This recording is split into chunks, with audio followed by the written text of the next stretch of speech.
हा मालनिधी दिला की त्यांना पाहिजे असतं, असं ते पहिलंच रडगाणं आहे ते. पण आम्ही त्यातून काय नाराज नाही, दुःखी नाही. चांगली गोष्ट आहे. गोरगरीब ओबीसींचं काम होणार असलं तर त्यांनाही महामंडळ ही आपलं काय उपसमिती गठीत केली असं म्हणणं नाही. तुमचं म्हणणं आहे गठीत केली, चांगली गोष्ट आहे, हरकत नाही, आमचं काय म्हणणं नाही. पण मी माझ्या समाजाला आरक्षण मिळवून देण्यास सक्षम आहे.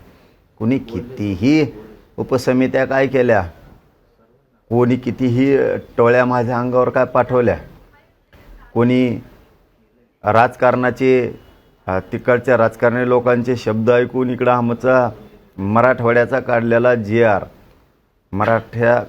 तो काढलेला GR कुणबीच्या बाबतचा किती कुणी अफवा काय सोडल्या काय केलं तरी माझ्या गरिबाला आरक्षण मी देतोय हे माझ्या गरीब मराठ्यांना पटलेलं आहे. त्यामुळे आम्ही कोणी काही टेन्शन घेत नाही आणि ओबीसीत मराठ्यांना मीच घालणार आणि मराठवाड्यातल्या मराठ्यांना आरक्षण मीच देणार.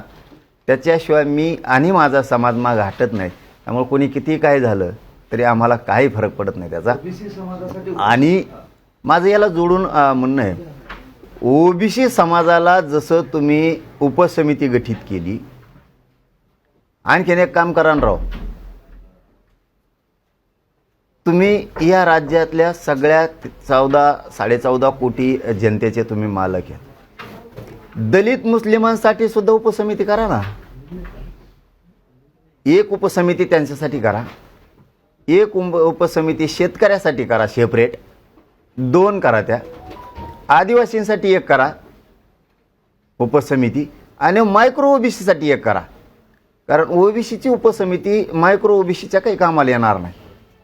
हो द्या ना गरिबाचं थोडं कल्याण, मग करायच्याच ना, करा ना. जसे तुम्ही महामंडळ केले ते मागं, तसे ते आपण उपसमित्या करा. आता isakal.com आहे देशातील नंबर 1 ची मराठी न्यूज वेबसाईट.